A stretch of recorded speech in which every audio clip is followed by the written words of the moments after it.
ความรักแรงใจครับเราจะมาส่งงานโชว์นะครับอีกหนึ่งงานโชว์ที่สร้างชื่อให้กับสามสาวที่ต่างๆรู้จักกันดีนะครับแล้วก็เป็นบทเพลงที่ต้องบอกว่าทุกท่านทุกคนได้ชมนะครับจากการประกวดของเวทีมิสแกรนด์ไทยแลนด์ 2022 ที่ผ่านมาครับวันนี้ผมแม็กซ์นฤรินทร์ครับผมได้ทีมสาวงามทั้ง3ท่านนะครับก็ขอส่งในช่วงของหมอลำไลซิ่งสตาร์กับงานโชว์นี้นะฮะในช่วงสุดท้ายกับแฟนๆได้สนุกสนานกันแล้วกันนะครับทั้ง3สาวนะฮะส่งท้ายกับแฟนๆในค่ำคืนนี้สำหรับบนเวทีเริ่มจากนะครับน้องนาราแนนก่อนเลยครับอันดับแรกก็ต้องขอกราบขอบคุณทุกท่านนะคะทั้งผู้ชมที่มาที่นี่แล้วก็ทางบ้านด้วยขอบคุณสำหรับลมกับแดนเซอร์ด้วยนะคะ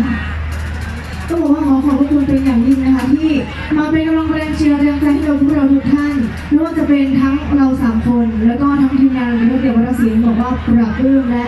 ขอบคุณเป็นอย่างยิ่งนะคะหวังว่า24 27พวกเราก็จะเจอพวกท่านแบบนี้อีกเสมอจะบอกว่ารักนะคะ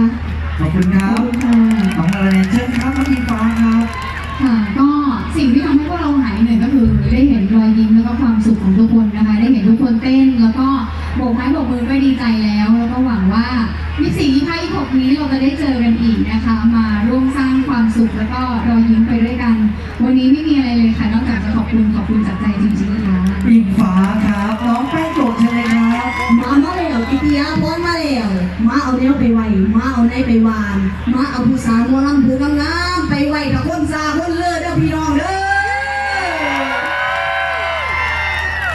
ฝากเป็นลุงในบ้านเป็นหวานในสวนกันแล้วกันค่ะกับพวกเขานะคะทีมหมอลำไลซิ่งสตาร์รายการระเบียบวาทศิลป์ค่ะฝากเป็นแรงเชียร์แรงใจให้พวกเขานำเด้อความวันส่งท้ายนะครับคืนนี้กับ3สาวหมอลำไลซิ่งสตาร์หลังจากนั้นชมระเบียบวาทศิลป์กันต่อครับกับงานเพลงไง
ฟนๆด้วยนะครับ